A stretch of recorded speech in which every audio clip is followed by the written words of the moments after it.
Welcome to Vice and Easy, your podcast for all things Miami Vice, with your host, Marina. Hello and welcome back to Vice and Easy. Thank you as always for all your comments, your likes, your subscribes. You can subscribe to Vice and Easy wherever you get any of your podcasts, including YouTube, so you never miss an episode. Now, just a trigger warning, this week's episode is not a happy topic. I am going to give you a trigger warning for infant death, kidnapping, and other really sad topics. I guess was a little bit ignorant when I came in watching the cold open, and I was writing a lot of notes, and then unfortunately looking back at the end of the episode, they don't really make any sense. So let's get into it. We are going to be breaking down Miami Vice Season 3, Episode 9 this week, entitled Baby Blues. The IMDb synopsis is as follows. The team learns of a baby selling ring when one of the children's mother comes... That grammar doesn't seem right. The team learns of a baby selling ring when one of the children's mother comes up to Miami looking for her child. The trail leads them to a sleazy lawyer. When the lawyer manages to tie up any loose ends, they decide to use the mother to trap them. So as I mentioned in the cold open, we are in Colombia. We're in a very small town, very rural village. We do see some livestock on the bus. And then we see a fancy car. I was trying to get a make on this car. I want to say it's possibly like an old Rolls Royce. Pull in down the dirt road. They stop the bus when a bunch of armed guys go onto the bus. And at first I wasn't really, that's where my notes were like, are these Farcs? What's going on? Then you see them take babies.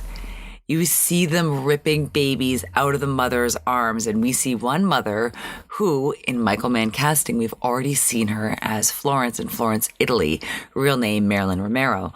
We see her sneak out the back of the bus. She almost gets away when one of the other guys points her out.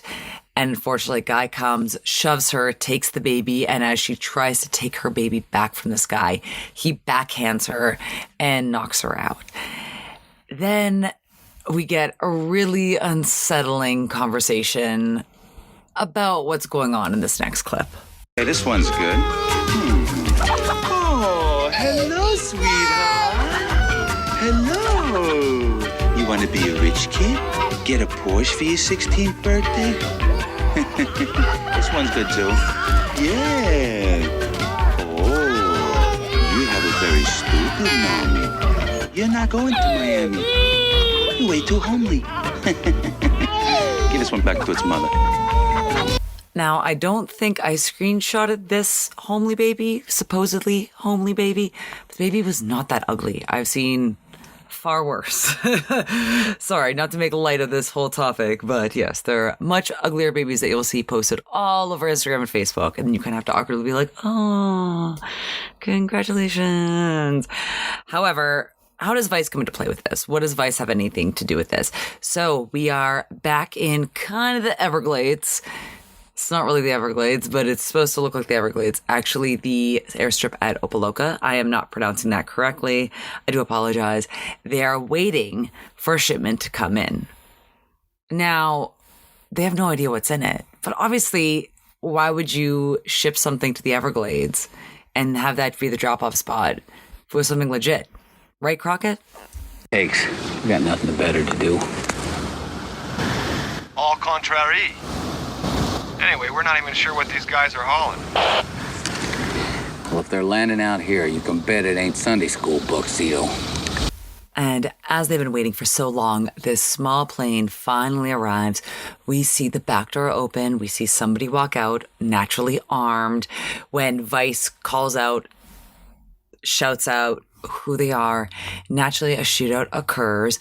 But while this is going on, a hatch in the front of the plane pops open as a woman, her live body, she's still alive, pops out. And you could tell that she's not doing well. They end up bringing her onto the tarmac, checking her pulse. They can see that she's not doing well. But back to the matter at hand. Once the shootout's kind of finished, Crockett and Tubbs are really confused because they're hearing babies crying. They don't know where it's coming from. Why would it be in the plane? And unfortunately, Trudy goes up to check, sees that there are crates and boxes full of babies. She opens one and lets the rest of the Vice Squad know that that baby didn't make it. And that is how we end the cold open. Yeah, so I'm just going to say trigger warning for this entire episode because it is just really sad. And now that we're back at the Pastel Hospital soundstage that I love to reference, we see the one from the plane healing up in the hospital. She is talking to Gina in Spanish about what's going on, that she doesn't feel well, that she's still feeling a little bit delirious. Gina and Trudy are basically letting Crockett and Tubbs know that she has come to Miami in search of her son, that her son has been here for 16 months and that she was finally able, unfortunately, to do what she had to do to get to Miami to try to find him. She's still not able to give a lot of details, and INS, which is the old version of ICE, is kind of on her case, wants to get her out of the country, but Vice really wants to work with her, help her find her son, help her find out what's going on with this horrific baby smuggling ring of babies in boxes just being delivered on cargo trucks.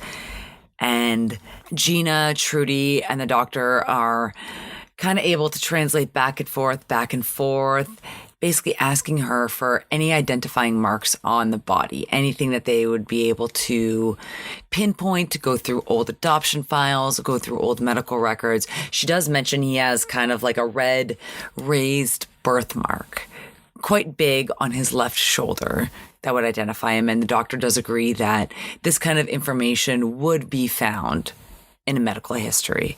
So fingers crossed, at least we got a little bit of leeway in this. So, and if he was taken about 16 months ago, he's around 2 years old approximately, and those kind of birthmarks usually disappear by the age of 5. So they still have time to find him. Once they're back at the precinct, Castillo tells Crockett and Tubbs that it might be unlikely for Maria to be reunited with her son. But maybe it'll be revealed in the investigation where the son ended up. Just unfortunately there, with this kind of operation, especially the lack of legality around it, and probably the fudging of paperwork, fudging of numbers, it seems like a pretty steep hill to climb, unfortunately. Well, and speaking of the investigation, Crockett and Tubbs are going to the Colombian consulate to try to get a little bit more information and see if they have any documentation regarding these adoptions. No surprise, the consul doesn't want to play with Vice in this next clip. Does your office get involved in the placement of these children? Oh, yes. We've helped place 20 or 25 infants. We work with our hand in the glove of the Social Services Department and various private adoption groups. Would it be possible to get a list of some of those groups? Certainly. Actually, it'd be more helpful if we could take a look at your records. As much as I would like to help, I am, how would you say, a middle manager who cannot overrule certain diplomatic protocols that must be followed. I'm afraid the consul would never allow that. 3 babies died in that plane. Detective, an emotional issue for all, I'm sure. But as I've said, I need approval from my government. Yeah. So as we saw, these women that we saw in the cold open had no choice. They were not being compensated. They were having their babies taken away from them by force, armed force. So this story that they're spinning is very suspicious, and 25 babies seems pretty low since we just kind of watched them in one go get a few babies. And unfortunately, if 3 babies had died on this plane, we saw boxes and boxes and boxes. So there are more components and layers to this than first meets the eye. And at the other agency, the actual adoption agency that the consul mentioned, Zito and Switek are talking to a woman who's working there. She looks beautiful in this nice turtleneck but open back dress with a yellow belt. And the woman that she works for, I guess, was in charge of this whole kind of operation or this whole business. She's out of the office at the moment. So Zeno and Switek are asking for 3 years worth of medical files. Again, they want to, if the baby's been gone for 16 months, they really just want to cast this wide net. So they want 3 years of medical files and files about all the Colombian adoptions. And they press her for like a little bit more information. She seems very happy, very willing, but she can't give out too much without, again, her supervisor being at work. But she is able to give them the names and addresses of people who had adopted through the agency. So not all the information, but enough. And so Gina and Trudy end up bringing Maria along to some of these houses to see if she would recognize her son. Now at the precinct, now we're back at OCB. They're going through the medical files, and it turns out they have a lot of files that kind of fit the profile of Maria's son. Similar age, also from Colombia, and they're just pouring over to find this birthmark. The doctor does name this specific type of birthmark, and something began with angio, like similar to like angioplasty. So maybe that is blood in Latin. I should know this. I always thought it was like heart in Latin or something. it wasn't COVID that I had when I was sick, but I experienced the brain fog that I never got when I actually got COVID. I'm experiencing now. So I do apologize. Bear with me. You know what? The best way to enjoy this podcast, if you just kind of ignore my voice and just go to the gallery and look at all the photos, because I think I started with 187 photos. I didn't narrow them all down. Although the theme of this episode wasn't happy or great and it was a little bit darker than I really wanted to explore this week, the color blue and the women are the real stars of this episode. So while Zeno and Switek and the rest of us have all this in front of them, Gina and Trudy are going to go check in with a couple who had adopted through this agency. But there is one thing in common that Zeno and Switek notice. The same lawyer has brokered all of these deals. While Switek's on the phone getting the name of the lawyer from, I believe, Metro, or I believe someone that works in archives, Gina and Trudy go to visit this couple. Turns out it is played by a young Stanley Tucci. And I mean young, I mean 26. Unfortunately, his hair is thinning a little bit, but again, men just age differently back in the day. But yes, this is babyface Stanley Tucci talking to Gina and Trudy about his experience with this lawyer. Wait for it. Howard Famiglia. Yes, I don't know how anybody could see through that one in this next clip. You hear about Howard Famiglia? All right. The man's a pig. You did adopt your son through Famiglia, didn't you? Yeah. And then when Davy died, he got us Andrea. Did he ever tell you where the boy was from? Look, I don't know where he gets his babies from. And I'll admit, at the time, I really didn't care. Famiglia said for 50 grand, he could get us an infant in 3 months. 50,000? Yeah. 30 in cash on the side. I know all the records say 20, but believe me, I know what I paid. What happened next? I called him. I said, look, my wife's a wreck over this. Refund our money and I'll forget the whole thing. Go through an agency. He said no. We had a deal. He'd make good on it. 6 months later, we got Andrea. Now, if you do not know the difference between a regular jury case and grand jury, let me break it down for you. Again, this is very basic, but basically what I have gathered is that a jury, a small jury that you'll know in regular civil and criminal cases, will decide whether or not you are guilty or innocent. They will meet, they will convene, they will be sequestered, they will bring their verdict to the foreman will read it to the court. Grand jury is a little bit different. They are not labeling the defendant as guilty or innocent. They are meeting in private to determine whether or not there's enough probable cause to charge this person called an indictment. So a little bit different. So per the U.S. courts, a grand jury is presented with evidence from the U.S. attorney, the prosecutor in federal criminal cases. The grand jury determines whether there is probable cause to believe the individual has committed a crime and should be put on trial. If the grand jury determines there is enough evidence, an indictment will be issued against the defendant.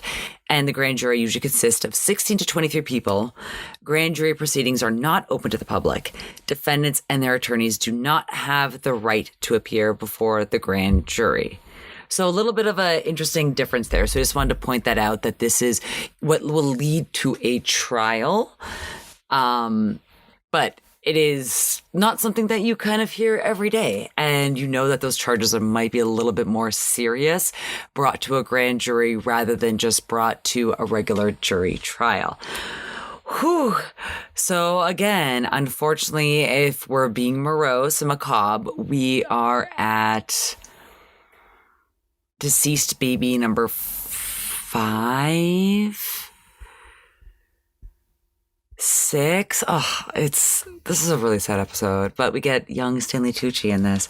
So I guess the Lord giveth and the Lord taketh away. Whew. And then we also know that there's 3/5 paid in cash. So they're even profiting more so off this by kidnapping children by force, smuggling them to the States, and then selling them to people who are really looking to make a family for themselves and preying on them and their financial status. Whew. So now back at Vice, they're talking to Castillo about the lawyer and what to do with Famiglia. Zito suggests putting a tap on Famiglia to be able to get a little bit more information. Lieutenant, she can't ID him. She says it might be him, but he always wears sunglasses and a hat. Excuse me, Trudy, we might have a very good match on that engine. Where? So Gina, Trudy, and Maria go to this house to follow the lead. We do see a young boy, maybe around, I don't know how old the babies are. I'm so bad with this. I always way underestimate or way overestimate how old a child is. So let's say he's around 2.5 years old. So 16 months since she's been separated from him. Hopefully fits the timeline. This child is 5 years old. I once asked how old my friend's child was, and I was like, 10 months. And my friend's like, she's 2 years old. I was like, that's over 24 months. So yeah, I have no perception when it comes to children and their age. We do see the birthmark that is very similar, and we see Maria call out to him in Spanish and call him by his original name. It doesn't register with him. And unfortunately, as Gina and Trudy are explaining to the mother when she comes out that an illegal adoption might have taken place, naturally the adoptive mother gets very protective, shoos them off the property, calls Howard, and she is pissed. She will not leave a message. She wants to speak to him directly. Please note, she's holding the phone 2 inches away from her face. I don't know if she didn't want to mess up her hair, but I watched the scene a couple times. You made a gif of it. I was like, Howard, can you hear anything? Maybe it's on speakerphone, but speakerphone technology in 1986, nowhere near as good as it was now. Interesting. So with that, Crockett and Tubbs are now going to visit Howard, get a little bit more information, and maybe try to get his side of the story. Again, this guy sounds as sleazy as someone who would kidnap and smuggle babies to sell them to wealthy families would be in this next clip. The point is, we got a plane load of Colombian babies, 3 of which didn't make the whole trip. Terrible thing. I read about that in the papers. Hard to believe. You think that's hard to believe? Wait till you read the part about how you're behind it. You better be prepared to back up those accusations. We'll leave that to the grand jury. Detectives, I'm an honored man in this town. Well loved. Everybody knows I adore children. To suggest my involvement in this endeavor is not only ludicrous, it's slanderous. Sue me. Oh, I rolled my eyes so hard at the slanderous comment. So I love that Crockett just replied, "Sue me." Yeah. What are you going to do? Now, let's go back to the adoption agency because Baby Houseman's sister with a very serious 1986 perm has walked into the adoption agency in what I will call a look. It is a purple windbreaker, purple top, belted purple silk pants, and again, this very 80s perm. So she is a whole look and of herself. Now, I'm not sure where she was. Maybe she took a day off. Maybe she was at lunch. I'm assuming she took a day off because the other worker, the other employee, is in a completely different sexy turtleneck dress. And the other actor, I was trying to pinpoint her, and I couldn't find out where I knew her from. Maybe it's from a commercial. Maybe it's something with her voice, but she looks so familiar. Now, she's not too thrilled to hear that her coworker was cooperating with the cops while she was gone. You could tell she's getting a little bit nervous, and you could tell that she herself does not want to play with the cops. Reminder, at this time, Howard's phone has been tapped. So a call comes into Howard from this woman from the adoption agency. She wants to talk to Howard now, and she wants to meet at the beach. So naturally, she's already a little bit hesitant or a little bit aware of the risk of discussing any details of their working relationship over the phone. Now, this scene, again, the technology in the scene is hilarious. So again, Zito and Swiatek are trying to listen in this conversation. They have what looks like a satellite dish with a little microphone, but they can't really hear. And there are 2 songs credited in this scene, and I can't really make out either of them. I was trying to get clips to play for the podcast, but we do see Howard and the adoption agency worker take a stroll while he's holding a tiny bouquet of flowers.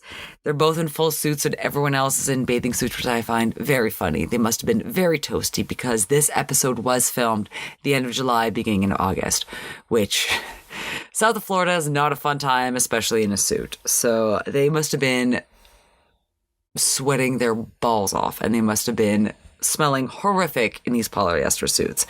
But let's actually discuss what they're talking about. Now, I think this woman thinks she's a better actress than she is in this next scene. The only way I have been able to deal with this thing is knowing that the kids are better off here than they are starving in Colombia. Spare me the waterworks, Angela. You knew from the onset what this was all about. You've been paid very well for your cooperation. Howard, we didn't know the kids were gonna die. It is like any other business. There's a spoilage factor.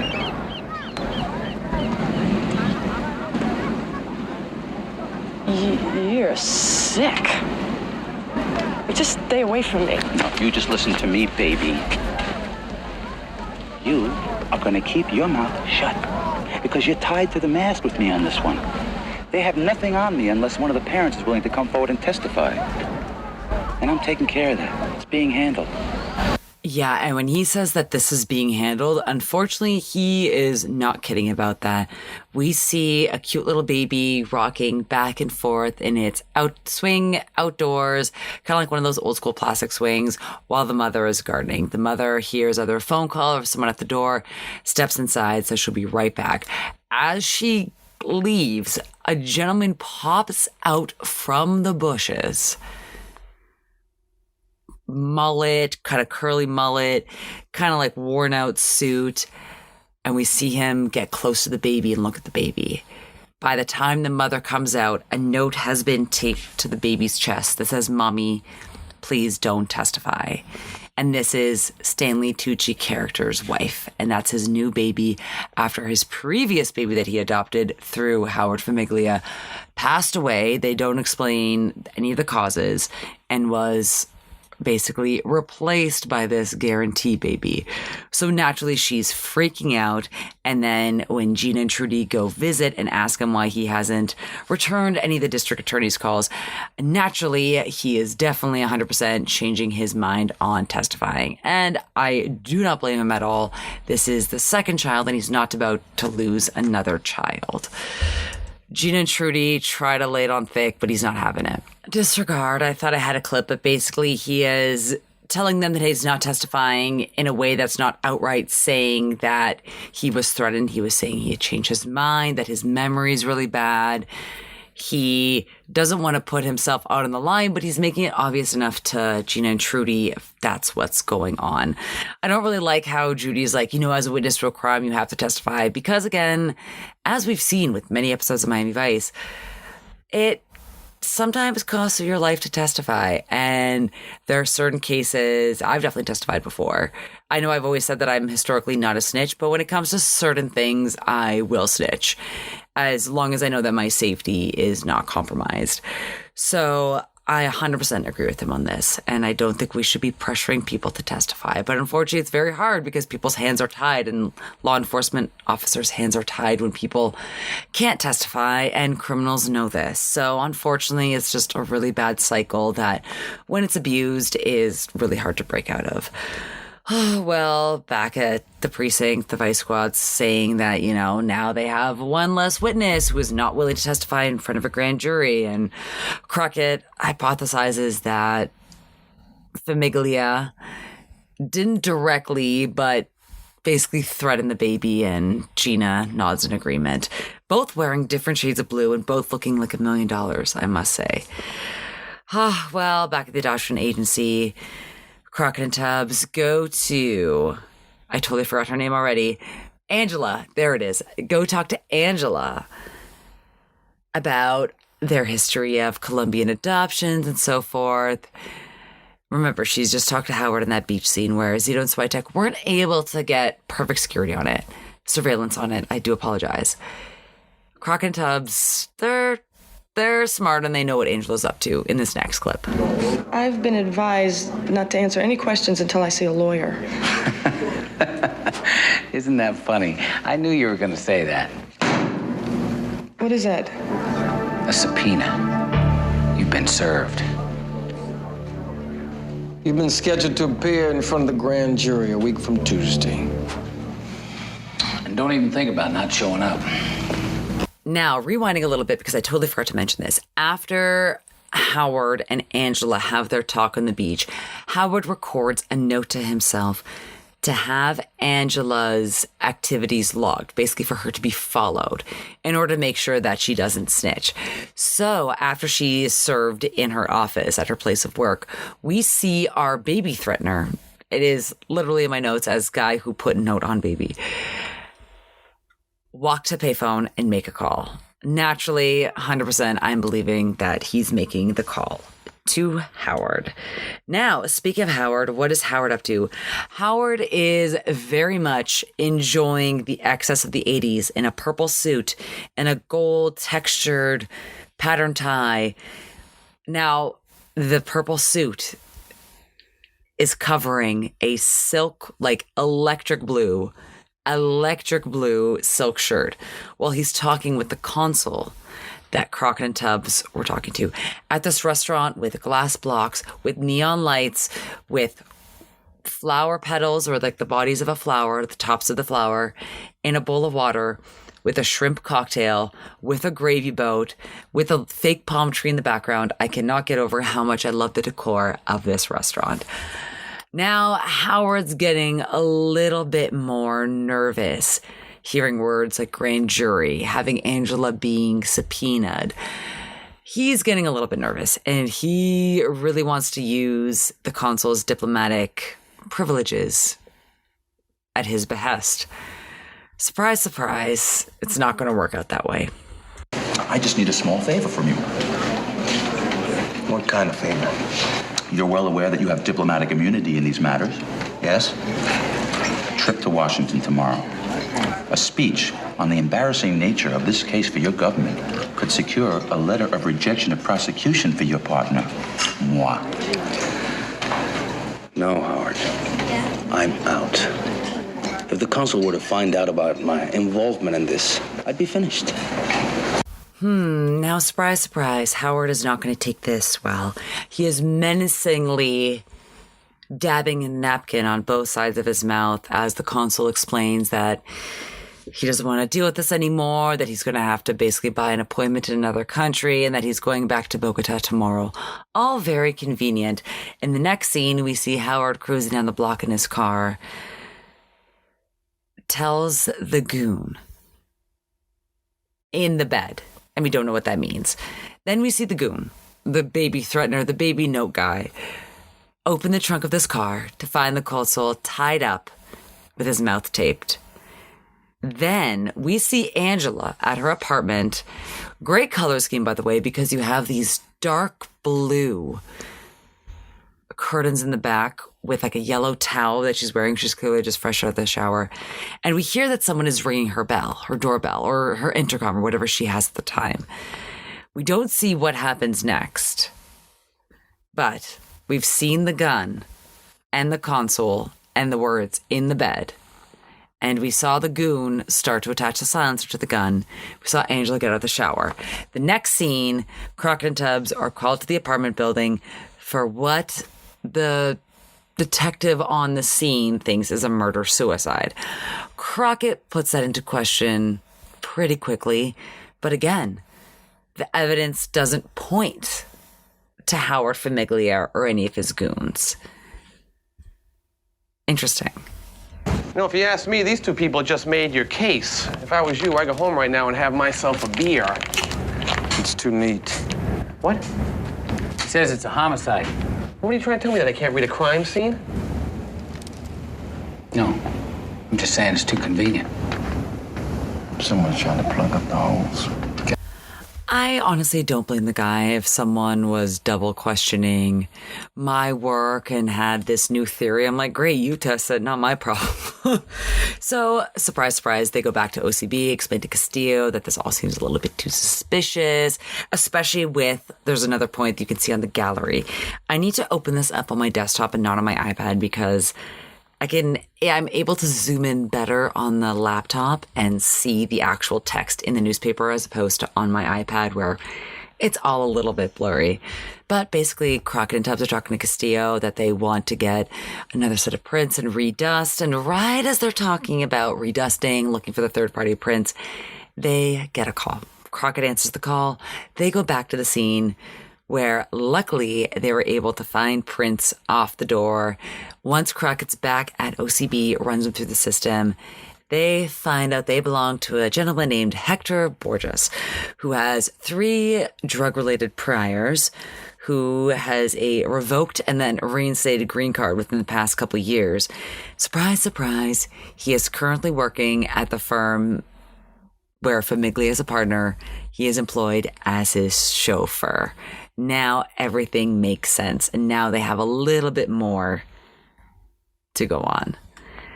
So, Vice, minus Gina and Trudy, so just the boys, just Cito, just Switek, Crockett, and Tubbs, go to the address that's listed as Borges's address.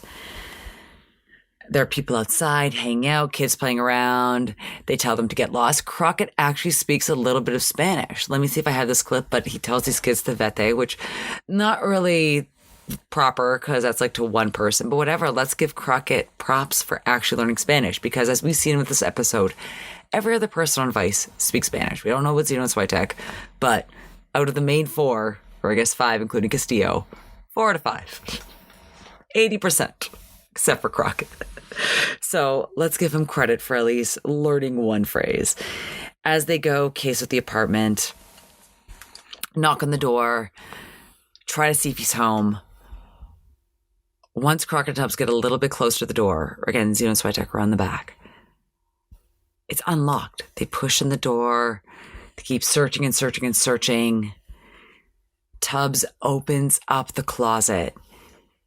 And Crockett, from his point of view, is able to see Borges hanged in the closet. He pans down a little bit further, sees explosive, screams that it's a setup. They both jump out the window. Now, I did make a gif of this, and this is not a funny gif. This is a sad gif. I do apologize. I try to keep things lighthearted here. The stuntman for Tubbs, for Philip Michael Thomas, who plays Tubbs's brother, who was murdered by Calderon in the pilot and seen through flashbacks. He unfortunately had to retire from stunt acting because of this mishap. You can see the fire go up his legs as he's jumping out of the window, and unfortunately had to be hospitalized because of those burns. And I wasn't able to find too much information further about that, but I thought that was quite sad, so I just wanted to show you. So unfortunately, no. But yeah, as we're giving credits to writers and their work, let's also not forget about the work that stuntmen do, because I could never. Now, Crockett and Tubbs, pissed again.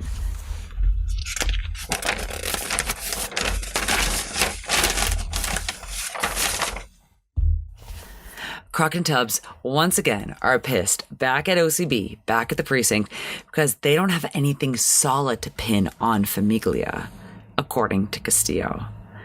Crockett proposes to use Maria and a TV reporter that Trudy knows as kind of a bait to have her talk about the story. And again, speaking of slander, Trudy doesn't have to name who it is, but it makes it obvious to know that Howard's involved, and especially people getting close to him are dying. It's only going to make things worse. But we do know that a prominent local attorney is heavily involved in both the smuggling operation and 3 murders here in Miami.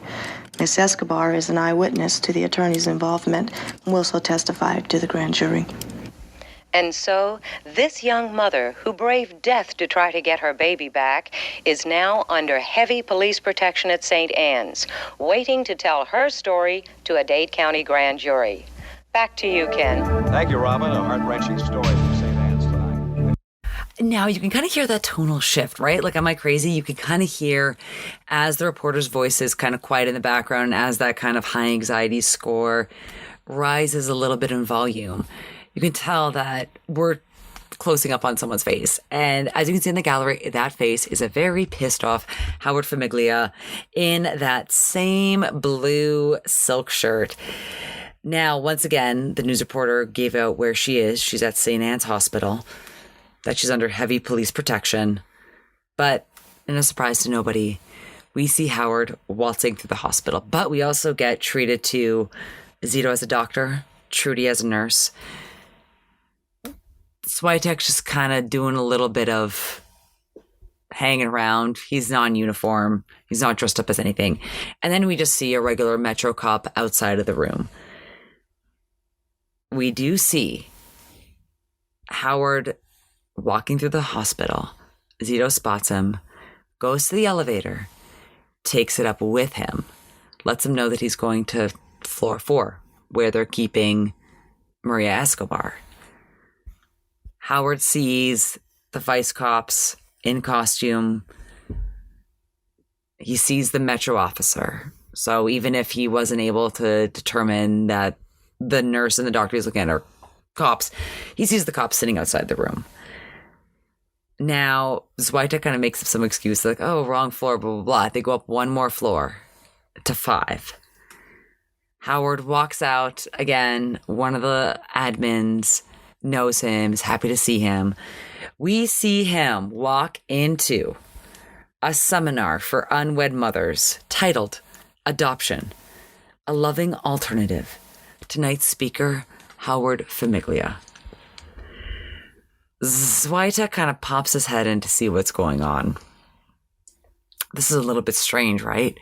And he asked the admin woman that was previously kind of very excited to see Howard how long these things normally last. 45 minutes. So he lets Crockett and the rest of Vice team know that he'll keep an eye out when he comes out. Howard takes out a very old school reel of film, puts it on, starts playing it. Listen to how this sounds in this next clip. Of birth, the procreation of a species, the creation of life, of another human being. And to make it worse, again, that's why Tic is kind of poking his head in, trying to get some more information. A nun gives him some very unfiltered, not advice, but suggestion in this next clip. Can I help you, young man? No, I guess I'm in the wrong place. The eating disorder lecture is on 3. This is the unwed mother's seminar. And now, before I continue talking about the plot, I'm very curious as to Howard's role in this. So he is trying to possibly continue to run this adoption center with locally born babies as well as the children smuggled in from Colombia. Maybe he's trying to just take out that variable. Maybe he's just trying to change the mind of women to give up their babies for adoption more easily and sell over the rights.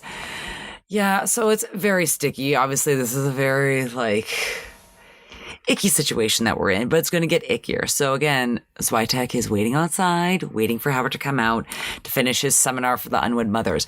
But Howard, we see him sneak behind some more blue curtains. Again, blue is like the theme of this episode. I know it's baby blues, but everyone's just looking fabulous in these different shades of blue. As he sneaks back, he goes into a utility room. He finds a massive vent. Again, I'm also thinking of that episode of The Simpsons where groundskeeper Willie goes to the vent to get the dog. And it's like Alien where the dog, yeah, this is exactly what I'm thinking of. I'm like, I never thought that air ducts were that wide where you could be able to basically wriggle through them. And that would be my absolute nightmare. I would never tubes, things like that, absolutely not. Caves, nope, not doing it. But this one looks very roomy and comfortable. This one I could actually kind of sneak into, except I'm very loud and I'm very clumsy, so I would not be stealth at this at all. So we see Howard go through the vents, and unfortunately we can kind of assume what he's planning on doing. He knows that there is a cop or there's someone outside waiting for him outside of the seminar. We also know that Howard knows there is a uniformed Metro officer sitting outside of Maria's room. As Howard is going through the vents, we see him get to the room where we see a woman with black hair sleeping peacefully in the bed. Lights are off. As he gets his gun, cocks his gun, lifts the vent, we see the head stir back and forth. Then just as he's getting close, the head snaps around. It is Gina, looking like $1 million, by the way. Tubbs and Crockett coming in, screaming, freeze, Miami Vice. Keep shooting. They shoot him, and there is a great picture of him dead, hanging out of the vent. And I wish I'd seen this actor in more things. I looked up his name. His real name is Tommy Koenig, and he just seems really wild and funny. And I know this isn't supposed to be a funny scene, but I was very much cackling just looking at the dead body hanging out at the vent. All right, and so as we're wrapping up this episode, where do we think this is going to go? So Howard is dead, and his entire business of adoption was obviously based and built upon illegal methods and kidnapping these children from their mothers and using diplomatic immunity and using the connections he had at the adoption agency to fudge, to hide, and to basically take advantage of people dealing with infertility issues. So this last scene is actually much sadder than I expected. We see Maria dressed up in a very pretty dress, along with Gina, with Trudy, with Crockett and Tubbs, stopped by the house where she had previously seen her son and called out to her son in Spanish, and the son didn't recognize her. The son didn't respond. The adoptive parents are standing there with the little boy who's dressed in a little blue suit, and he's upset. They have a box of his stuff, and the mother is recounting to Maria all the things in the box that he likes, and they have the housekeeper able to translate for her. And it's a really emotional scene. These are Alex's. In the night with no Jose's. To hear me, I'm afraid and I cry. This is the blanket he likes to sleep with at night.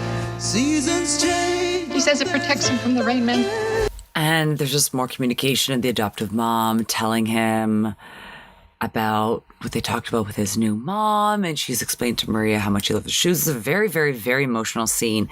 And the song Love by You by Joanne Armatrading is really haunting. When you actually hear it in that context of someone who has raised this child as their own, now being forced to give this child up, and Maria is watching her interact with her son and becomes really moved and see how much she cares for the son, and the son doesn't understand what's going on, and the son is crying at the prospect of going off to be with his biological mother. She tells them that she is his mother now.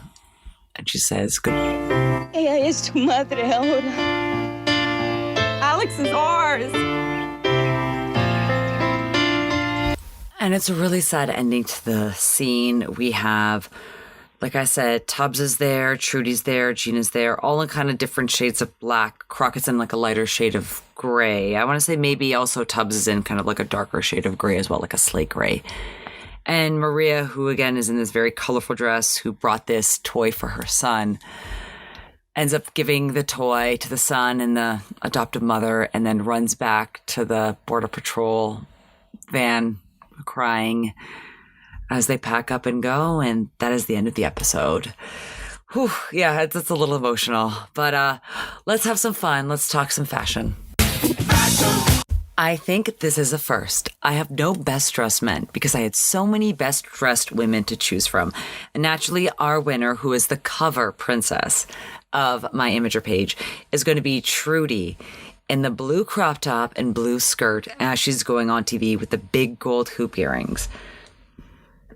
Other best dressed woman, second best dressed woman, is going to be our girl Gina, again in a different shade, more of a teal blue, with that sheer shirt talking to Stanley Tucci. Our third best dressed is our ever so helpful adoption agency employee in that green turtleneck with the triangle earrings and with the short curly hair. Now, also talking about earrings, best accessory, naturally I'm going to go with Trudy in the scene after the cold open where she has the big triangle bedazzled earrings. Ladies and the color blue killing it this episode, but it wouldn't be complete without a wild card. Surprise, surprise. The gentleman hiding in the bushes, threatening babies with pieces of paper, is our wild card. He is wearing a striped, very unstructured blazer, curly mullet, unbuttoned black silk shirt, high-waisted navy pants with a belt.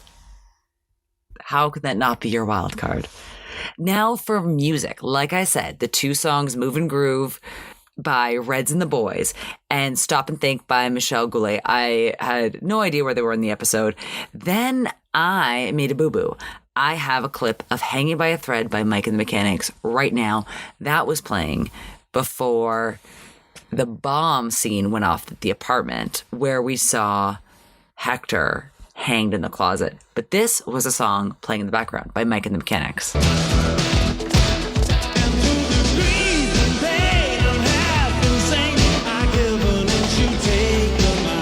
Hector Gorgeous.